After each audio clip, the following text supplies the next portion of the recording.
You are Alex Rojas. Mr. Rojas, you're charged with assault of a family member. You're facing up to a year in jail and or a $4,000 fine. We're going to do probable cause. You have the right to remain silent. Anything you say can or will be used against you. You have the right to have an attorney present. If you cannot afford one, one will be appointed to you, sir. Yes, Judge. Okay. The complainant and the defendant are in a common law marriage, and on August 26, 2024, the officer responded to a family disturbance. The complainant and the defendant were in a verbal argument because the defendant accused her of cheating, and the defendant pushed her on the left rib area, causing her to fall and causing pain to her left rib area. The defendant then retrieved a bottle of bleach and sprayed bleach on her several items, causing it to get on her face, shirt, and right arm, causing a painful burning sensation. The defendant then pushed her once more, causing her to hit her head against the door frame, causing pain and a laceration. The defendant then... Whoa, that escalated fast. In legal terms, this is more than just a domestic dispute. Bleach to the face? That's assault with potential aggravating factors, which can really sway a judge on bond conditions. And here's a question. For you, if someone hit you with bleach, would you consider that worse than a punch? Let me know in the comments. ...hit the complainant's right arm with his teeth. Mr. Rojas, I'm going to find that there's probable cause to go forward with your case. A protective order has been issued in this case. I would suggest that you get to know it. If you violate the protective order, it's very possible the state files an additional case against you, a violation of a protective order, and that is the capital murder of misdemeanors. You pick up a VPO, things will go sideways real quick. Do you understand? No contact means no contact in any way, and that's what I'm ordering you now. Don't be in possession of any weapons, and you shouldn't have weapons as it is. Do you understand? We're going to reset your case to give you time to hire a lawyer, so I'll have you sign a receipt with Victoria. I'm going to have you take a seat in the jury box, so we'll get your bond conditions, we'll have you sign it, and then you'll be free to go. Can I apply for a court appointment? What do you do for a living? I'm unemployed right now. I lost my job like 3 months ago. Why? Because they had shut down the company that I was working with. So how are you eating now? How do you get money? What I can on the side, cut yards, pressure wash, whatever comes up. But I don't think it's going to be enough for a lawyer. I'm stuck. When are you going to get a job? I mean, have you not? I'm just waiting to see if I get a call back from somebody. All right, I'll have you fill out an application. I'll take a look at it. Mr. Rojas, heed this warning. Don't have any contact with this person. You understand? All right, please. Yes, sir. This way. Roland Crystal, page 34.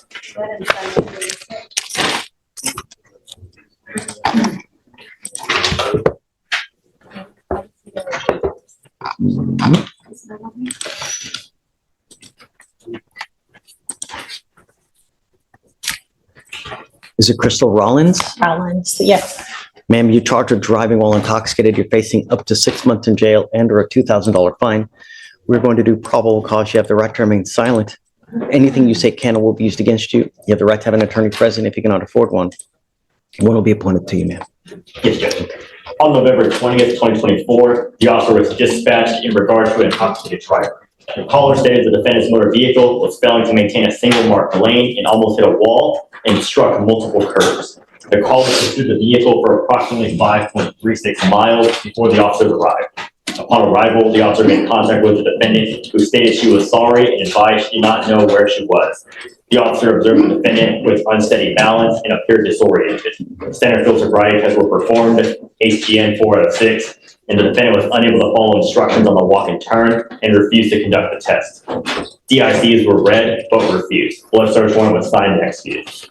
Okay, any priority to be honest? No, Your Honor. All right. Ms. Rollins, I'm going to find that there's probable cause to go forward with the case. Do you have a valid Texas driver license? Yes. Do you have liability insurance in your name? Yes. Okay. You run a license? All right. I'm ordering you as a condition of your bond not to consume alcohol, illegal drugs, or unprescribed controlled medication. I'm going to randomly. Notice how the judge is strict but also pragmatic here. She's waiving Rollins' appearance since they already have a lawyer. This saves court resources and spares the defendant unnecessary trips. It's a little reminder that having legal counsel from the start can make a world of difference, and sometimes save you from the dreaded early morning court line. Test you. If I find that you're consuming alcohol or illegal drugs, I will revoke your bond, put you in jail. You will not get any more PR bonds. You understand? Yes. I'm not asking much. Just don't consume alcohol or illegal drugs. That's it. Now I see that you do have a lawyer. Because you have a lawyer, I will waive your appearance so you don't have to waste your time coming to court, but just stay in touch with Ms. Turner and she'll tell you if and when you have to come back to court. For now, we'll just have you sign a reset. get with Fleischer for your bond conditions, and then you're welcome to wait for your lawyer back. Okay? Thank you. Please. Right this way. What's the name? Rollins, top of 34.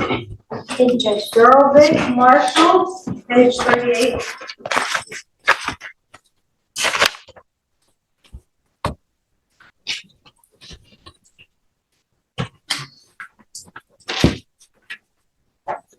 Good morning, Mr. Surovic. So you're charged with driving while intoxicated. It's elevated to a Class A misdemeanor because of the high blow. So you are facing up to a year in jail and or a $4,000 fine. We are going to do probable cause. You have the right to remain silent. Anything you say can or will be used against you. You have the right to have an attorney present. If you cannot afford one will be appointed to you, sir. Yes, Judge. On November 22nd, 2024, officers conducted a traffic stop on the defendant's vehicle after observing it travel at a high rate of speed, 70 to 75 miles per hour in a 35 mile per hour zone. Upon contact with the defendant, the officer noticed the defendant with red watery eyes and an odor of an alcoholic beverage. The officer further saw the defendant was slow to react and was swaying side to side. Center field sobriety has been performed, HGN 4 out of 6, walk and turn 3 out of 8, one leg stand 3 out of 4. The DIC was red and the defendant consented to breath. The results were .153 and .155. Got it. Any prior DWIs? So, Your Honor. Okay. Mr. Surovic, I'm going to find that there's probable cause to go forward with your case. Does he have a Texas driver license? Alex. Do you have liability insurance in your name? Sir.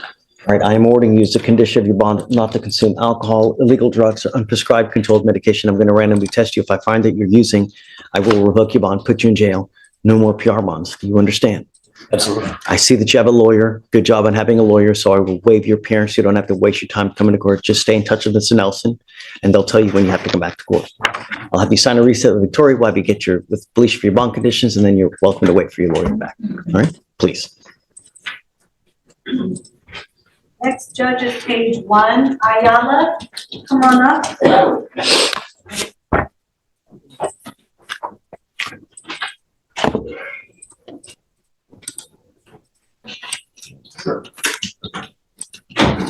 You are Walter Ayala. Do you speak English or no? Okay, Mr. Ayala, you're charged with driving while your license is suspended. You're facing up to 6 months in jail and or a $2,000 fine. We're going to do probable cause. You have the right to remain silent. Anything you say can or will be used against you. You have the right to have an attorney present if you cannot afford one. One will be appointed to you, sir. Yes, Judge. The officer conducted a traffic stop after the defendant failed to move over or slow down while the officer was conducting a previous traffic stop. While running the defendant's license, the officer found the license was returned as not eligible, and the defendant had a previous conviction of DWI in 2003. What was the stop? He failed to move over or slow down while the officer was conducting a traffic stop.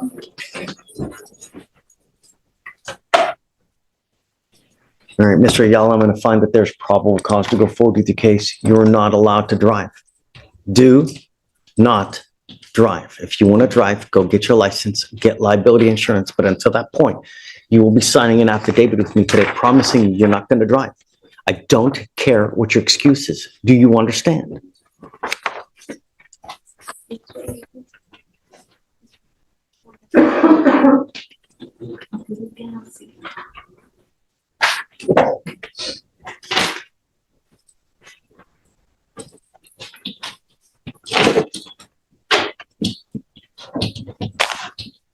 We're going to reset your case to give you time to hire a lawyer. So first I'll have you come up here, swear test that you're not going to drive. I'll get you to Victoria, sign a reset, and then you're out of here. When you come back, let's have a lawyer, sir. Judge, next is page 4, Beck, Brianna.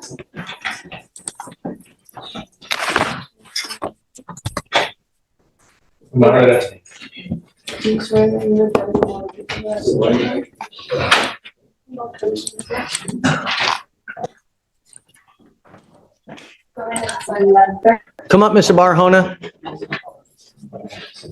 We had the BVR, but looking at the whole case as well, even if he wins the BVR, he still has a case pending. We've worked out a deal on the case where we hope you would accept the plea deal. Yeah. Is it 30 days? Yes. I'd like to do that.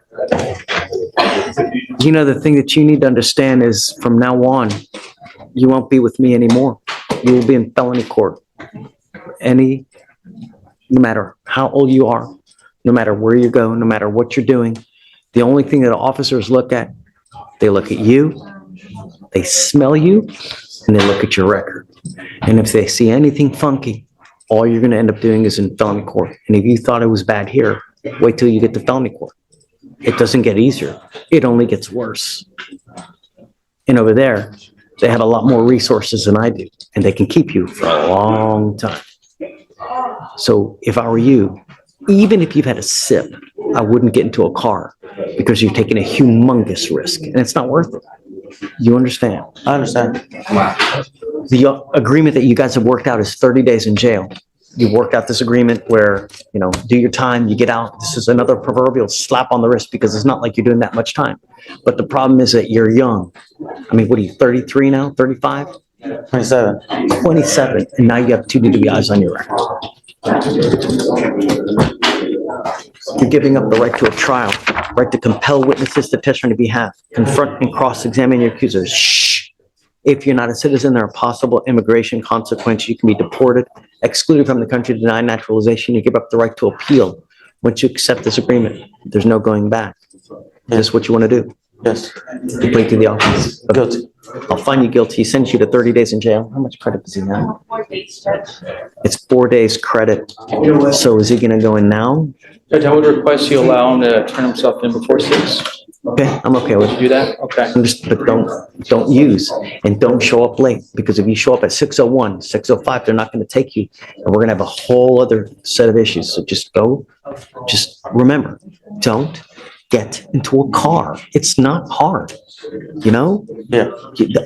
An Uber, $20, $30, anywhere you wanna go, man. No matter how, start using that. All right. All right. I'm going to suspend your license for a year. I have to suspend it. I'm going to do it for a year. Don't drive until you get a license. All right. And then we'll just have you turn in by 6 p.m. Judge, so he'll turn himself in by 6. The second thing is, would you consider waiving the Supermax fine? I'm appointed on his case. I get it, but I mean, it's, how do we, Well, I think one of the options is if he's been appointed, he's been found indigent, so he should be found indigent for the purposes of that also. I continue to reward Mr. Barahona when he's continued to violate one way or the other. Well, it's not a reward, Judge. He's indigent. He's indigent.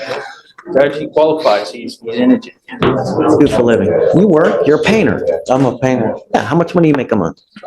It depends on the season, from November to February, it's usually very slow and starts to pick up around springtime. And I'm an independent contractor, so it just depends how that year goes for me. What do you think? I think it will just defer to the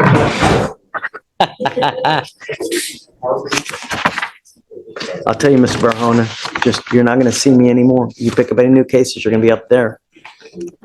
All right, I'll wait it. Okay. All right, man. All right, good luck to you, Mr. Barahona. Thank you.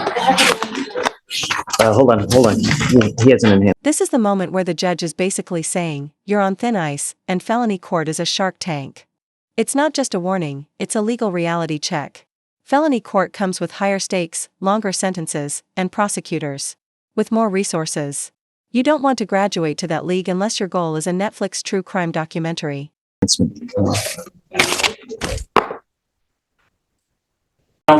don't think the enhancement changes the deal though, Judge. It might be just the prior DWI. That's it. Not to make it 90.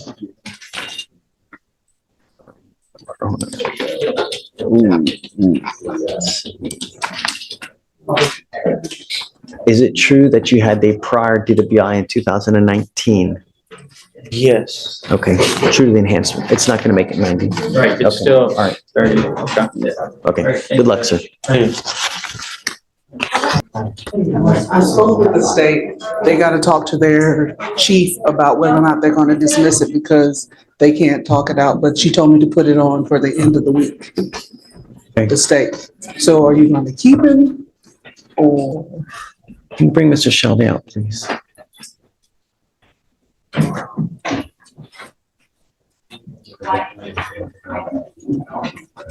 Lori, if it ever hits 1% again, I'm ordering him as a condition of his bond to have it over 1%. And if I find that it hits 1% again, then I'm gonna take it. And that's it. He said he was only charging it once a day, and I told him right before he went to bed, and I told him you need to charge it 3 times a day. I don't know how often you gotta I charge. don't know either, but if I say 3 times a day, it'll be fine. You only need to charge it once a day for a minimum of an hour to keep it at a good battery percentage.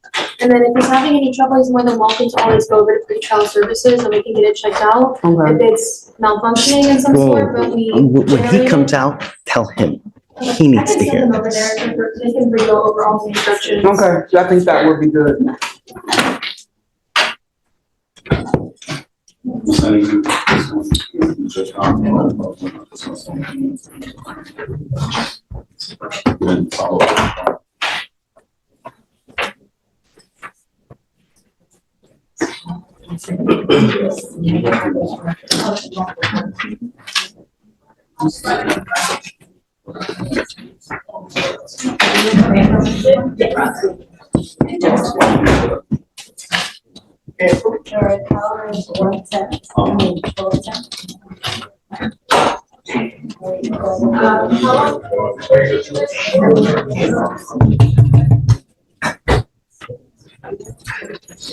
You need to understand one thing, Mr. Shelby.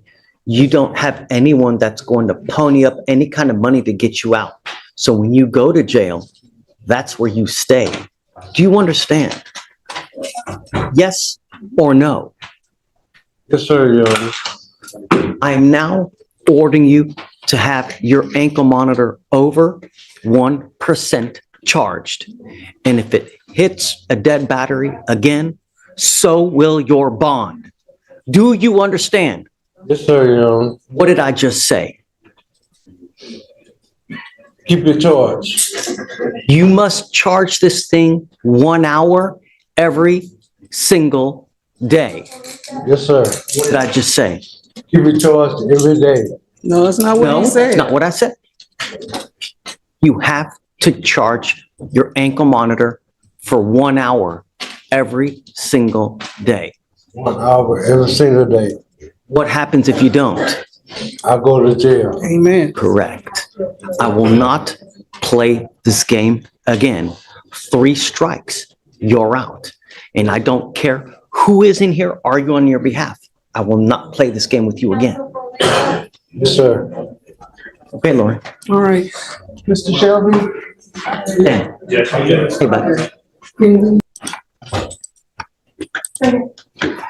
Did I say it correctly? Is it Cesar? That's right, Cesar. Cesar. Mr. Cesar, you're charged with criminal trespass. You're facing up to 6 months in jail and or a $2,000 fine. We're going to do probable cause. You have the right to remain silent. Anything you say can or will be used against you. You have the right to have an attorney present. If you cannot afford one will be appointed to you, sir. Yes. Okay. The officer was dispatched to apartments in Harris County, Texas, in response to a known trespasser. The complainant, a property manager, stated that she knows the defendant by sight and that he has been given several trespass warnings. The complainant told the officer that the defendant is not a resident and that he trespasses in vacant apartments. The witness, a security guard, has personally given the defendant the trespass warnings, including on the day before this incident. Okay.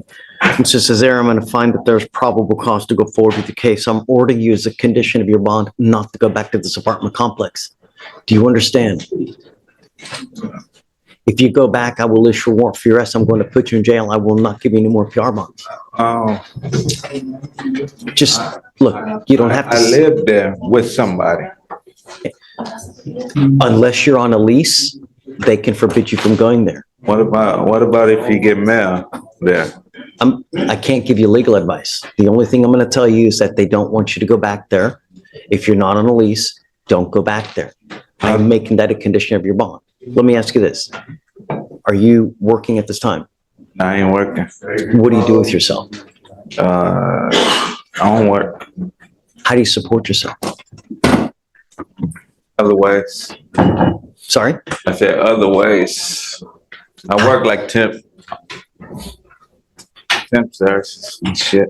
I mean, You want to apply for a court appointed lawyer, sir? yeah. All right, I'm gonna give you an application. I'm gonna have you talk to someone today.